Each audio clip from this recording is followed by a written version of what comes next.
Hi guys, कैसे हो? रोम गुरुजी here. और आज मैं आपको बताने वाला हूं एक 108 मेगापिक्सल के मोबाइल कैमरा और एक 24 मेगापिक्सल के डीएसएलआर के बीच में आपके लिए बेस्ट फोटोग्राफी ऑप्शन कौन सा है। पर शुरू करने से पहले, if you want to watch this video in English, click on the time stamp given down below and watch the video in English too. सो मैं शुरू करने से पहले आपको एक स्टोरी बताऊंगा, ठीक है। मेरे दोस्त ने एक नया नया फोन लिया, ठीक है। उसमें 108 मेगापिक्सल का कैमरा था। वो मेरे पास आया, बोलता है यार तू खुद को फोटोग्राफर बुलाता है बट तेरा डीएसएलआर तो सिर्फ 24 मेगापिक्सल का है, मेरा स्मार्टफोन 108 मेगापिक्सल का है। तो मैं सोच रहा था वहां पे कि क्या इसको ये लगता है कि ये नंबर में ही सब कुछ है। फिर मुझे पता चला कि काफी लोग इंडिया में हैं जिनको लगता है कि वो जो 108 वाला नंबर है उसी में सारा फोटोग्राफी का सीक्रेट है, उसी में सारी क्वालिटी है।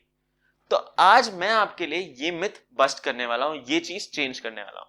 तो सबसे पहले बात करेंगे डीएसएलआर की। तो पहले मैं आपको अपना डीएसएलआर दिखा देता, बट उसी से ये शूट हो रहा है। तो पहले स्क्रीन पे एक डीएसएलआर ले आते हैं, ठीक है। तो आपको डीएसएलआर दिख रहा होगा। अब डीएसएलआर में हम क्या करेंगे, सबसे पहले हर एक पार्ट का काम जानेंगे और फिर मैं आपको बताऊंगा क्या इसको डिफरेंशिएट करता है। सबसे पहले आते हैं लेंस पे, जो सामने वाला प्रोट्रूडिंग फैक्टर होता है, जो बाहर निकलने वाली चीज होती है। तो जो लेंस होती है, ये लेंस एक बहुत इंपॉर्टेंट फैक्टर है आपके डीएसएलआर का। क्यों? तो जो लेंस होती है उसमें सीरीज ऑफ ग्लासेस होते हैं, सिर्फ एक कांच नहीं होती, अलग अलग कांचें होती हैं। और इनका काम क्या होता है, इन्हें इस तरह से अरेंज किया जाता है कि ये जो लेंस है, अगर आप इसको जूम करेंगे तो आपको पिक्चर क्लोजर दिखेगी। अगर आप इसका फोकल लेंथ चेंज करेंगे तो आपका फोकस या तो पास का क्लियर होगा या तो दूर का क्लियर होगा। इसके लिए इसमें वो मैकेनिज्म डाला होता है। तो आप बोलोगे भाई इतने क्या ऐसे कांच कांच ही लगाए? उन कांचों की अरेंजमेंट में ही सारा सीक्रेट होता है। एक एवरेज में आपको लेंस कहीं से 16,000 से लेके 50,000 और उसके ऊपर तक जा सकती है। तो लेंस एक बहुत कॉस्टली फैक्टर होता है और बहुत इंपॉर्टेंट फैक्टर होता है। इसके बाद थोड़ा पीछे चलते हैं, जहां पे हम जाएंगे अपर्चर पे। तो अगर आपको जानना है अपर्चर होता क्या है, तो आई बटन पे एक लिंक होगी जहां पे मैं ये सारी चीजें आपको एक्सप्लेन करता हूँ। अपर्चर क्या होता है? अपर्चर एक तरह का ब्लेड से बना हुआ शटर होता है, पर ये आपके कैमरा को पूरा काला नहीं करता। ये शटर क्या करता है, थोड़ा सा लाइट आने देता है, ठीक है।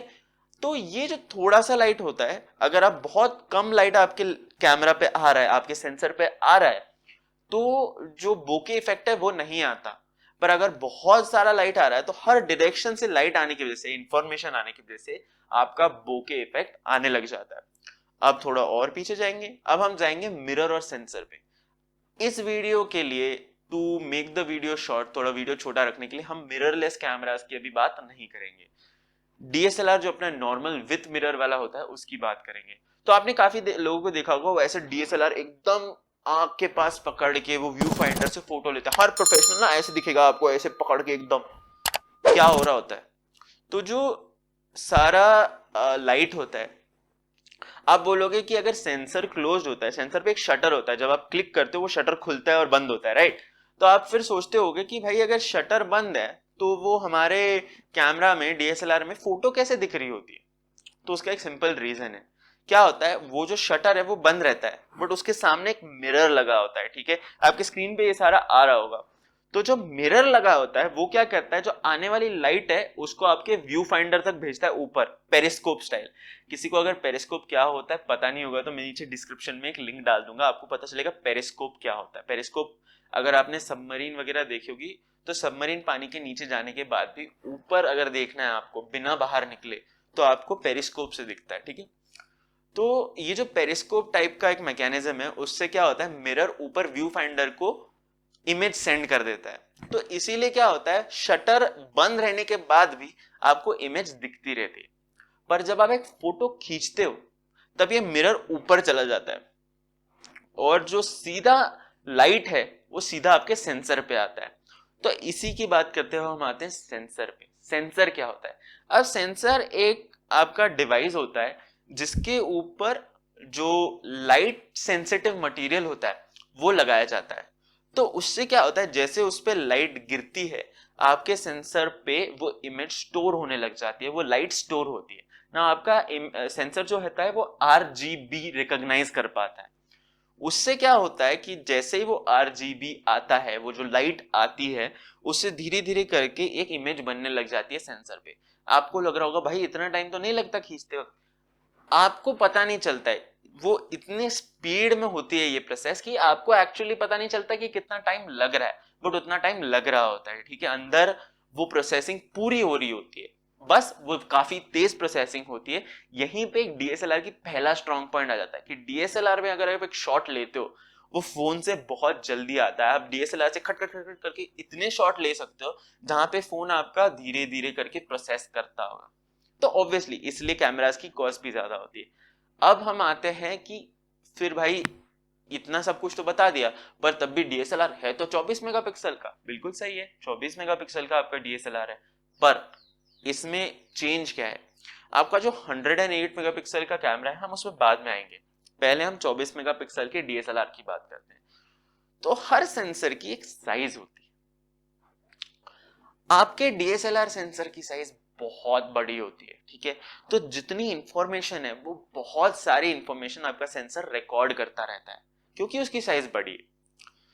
तो इससे क्या होता है, आपको एक 24 मेगापिक्सल की रॉ इमेज मिलती है। अगर आपको पता नहीं है रॉ इमेज क्या है, तो उस वीडियो पे जाके पहले चेकआउट कीजिए रॉ इमेज क्या है। तो 24 मेगापिक्सल की रॉ इमेज में बहुत सारा डेटा होता है। इसके बाद आते हैं हम 108 मेगापिक्सल पे। आपको मैंने बेसिक कैमरा चलता कैसे वो समझा दिया। अब हम आते हैं 108 मेगापिक्सल पे। तो 108 मेगापिक्सल का क्या होता है, जो फोन है, आपको तो पता है कैमरा कितना बल्कि होता है, कितना बड़ा होता है, पर फोन तो इतना सा है। फिर वो 108 मेगापिक्सल कैसे रिकॉर्ड करता है, मैं आपको बताता हूँ। तो ऑब्वियसली 108 मेगापिक्सल वाले कैमरास के सेंसर्स थोड़े एडवांस्ड होते हैं, बट सिर्फ उतना नहीं होता। अगर आप स्मार्टफोन के 108 मेगापिक्सल के सेंसर को समझना चाहो, तो उसको समझने का सबसे इजी तरीका यही होता है कि आपको एक बड़ा सा एक स्क्वायर दे दूं, तो वो होगा एक स्क्वायर।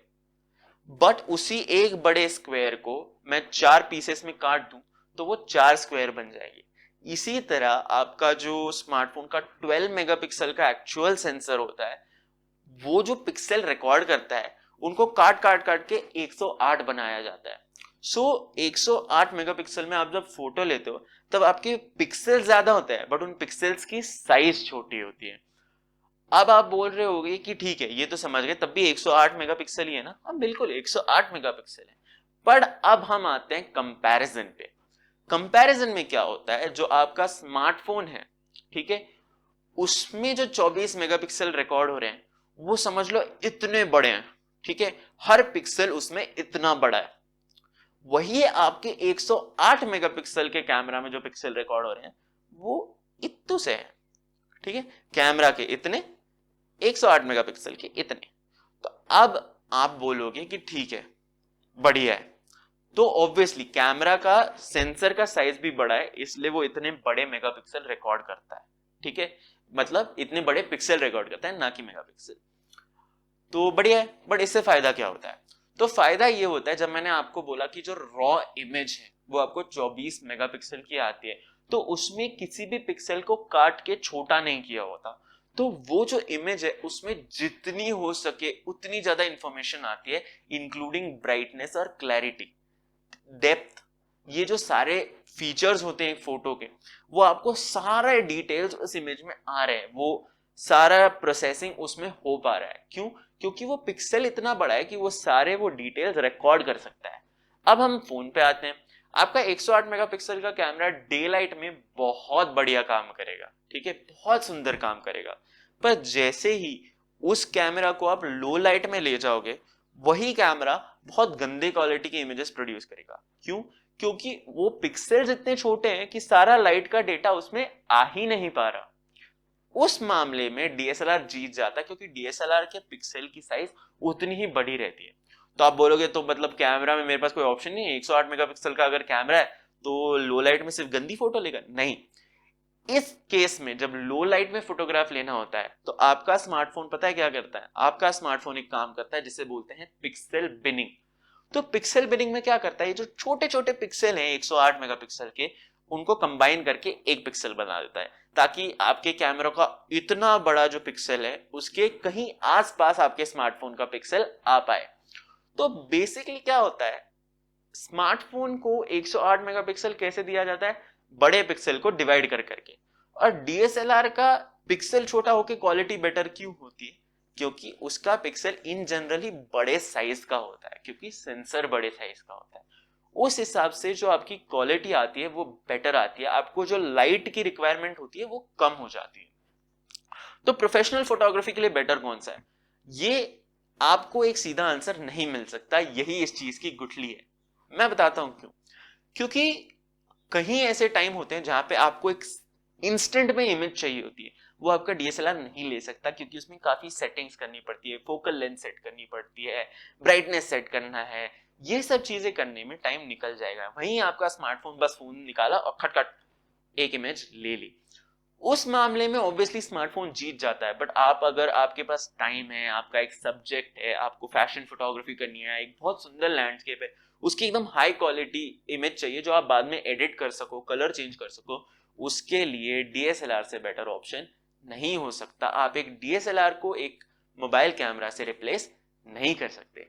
तो आज के वीडियो के लिए इतना ही था। अगर पसंद आया हो तो सब्सक्राइब बटन दनादन दबा दो और लोगों के साथ शेयर करो, ताकि सबको पता चल सके कि 108 मेगापिक्सल का ये जो नंबर है यही सब कुछ नहीं है, क्लैरिटी के लिए बहुत सारी चीजें लगती हैं।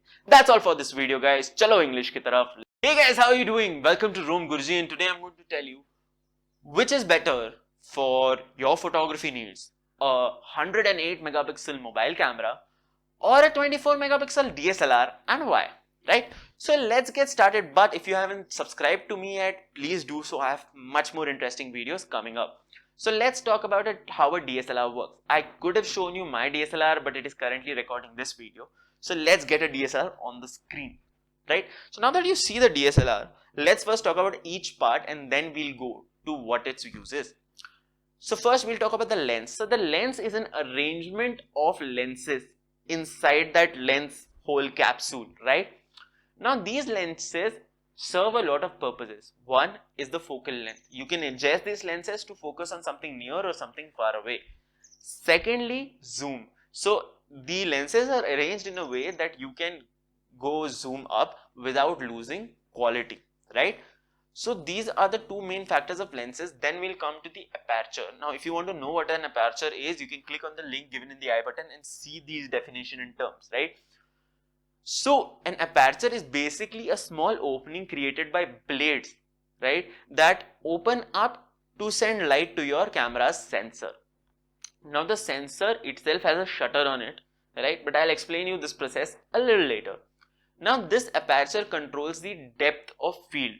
What is depth of field? It's that bokeh effect we talk about in portraits, etc. Now, the more this aperture is open, the more light comes in, the better the depth of field effect or the bokeh effect. If your aperture size is really small, the image will be really clear, but there will be no background blur, right? Now we'll come to the mirror. For the sake of the video's length, today we are just going to talk about normal mirror cameras, mirror DSLRs, and not mirrorless DSLRs, right?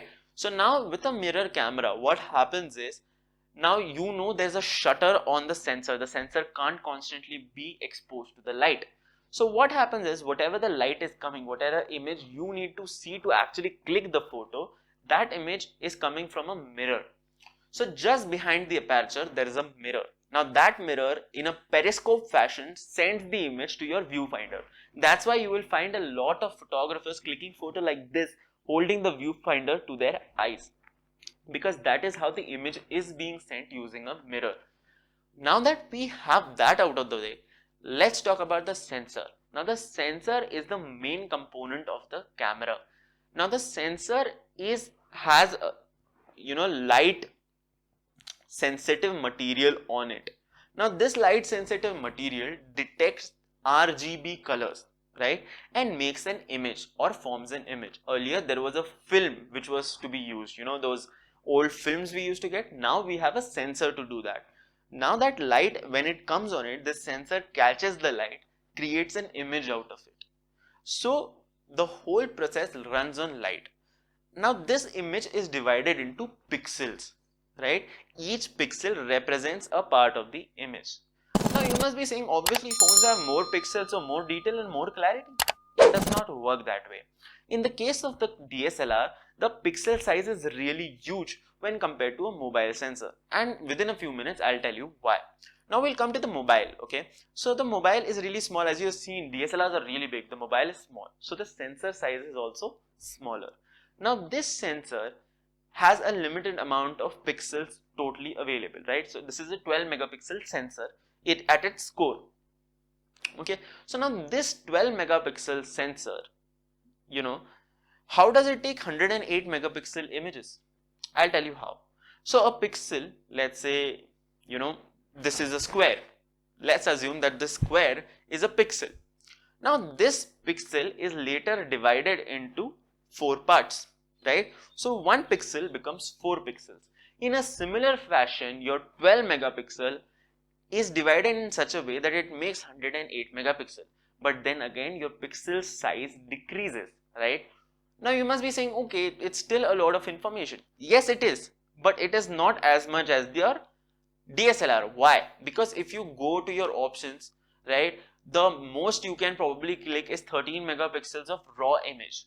But in the case of a DSLR, you have 24 megapixels of raw image. It has that much data coming in. So in the case of when the environment is very brightly lit, your 108 megapixel photo camera sensor on your mobile will take amazing images. But as soon as the light starts decreasing, the images become more blurry, become more grainy. Why? Because these 108 megapixel sensors largely depend on your phone's processing, right?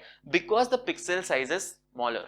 So when the light becomes less, it does not have enough details in the pixel to actually create that light, create that photo.